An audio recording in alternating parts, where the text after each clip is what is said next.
Hi everybody, I'm Jeff Colville. I'm here to talk about digital media and publishing, namely ebooks.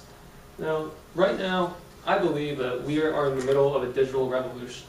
Now, revolution, it's kind of a buzzword, but if you think about it, an industry, a market that was created 15 years ago and is fully growing and maturing, replacing old industries, I think that hyperbole is warranted. Now, in a study published titled The Future of Digital Publishing, the author marveled at the fact that conceivably ebooks and digital text and media can reach anyone on this planet, warranted that they have an internet connection. How insane is that, that we made geography history?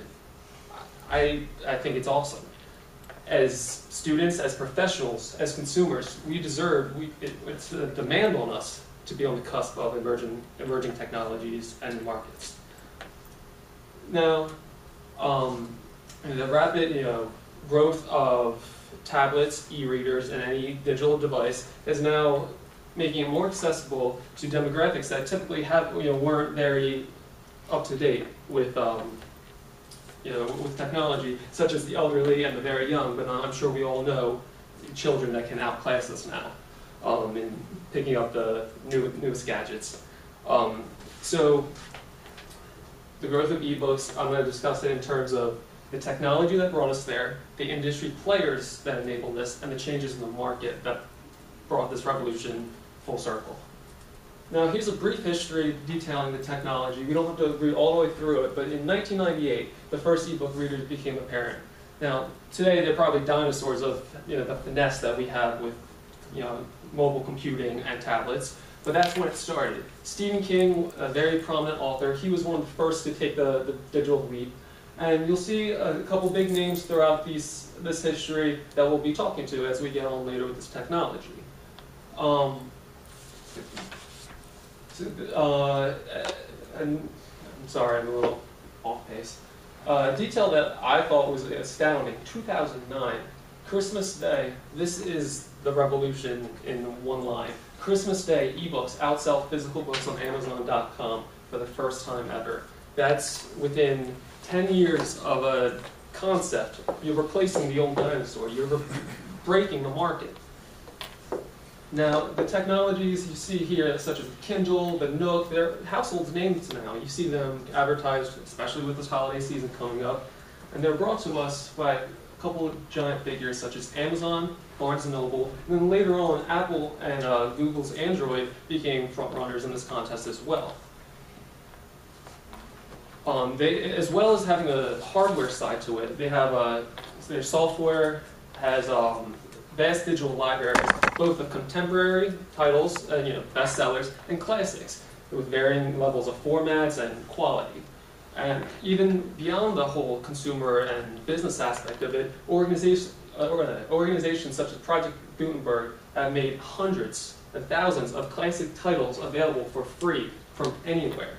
That's disregarding if you have the newest iPad. You can research it from your phone. You can get an HTML copy on your desktop.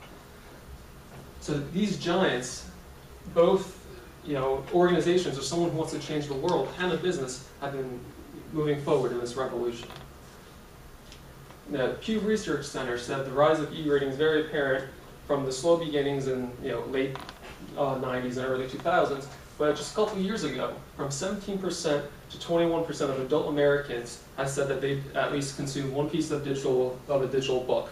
And that also led them to go out further and continue reading, whether it's a traditional copy or pursuing the purchase of further ebooks. The Guardian, excuse me, getting a little ahead of myself.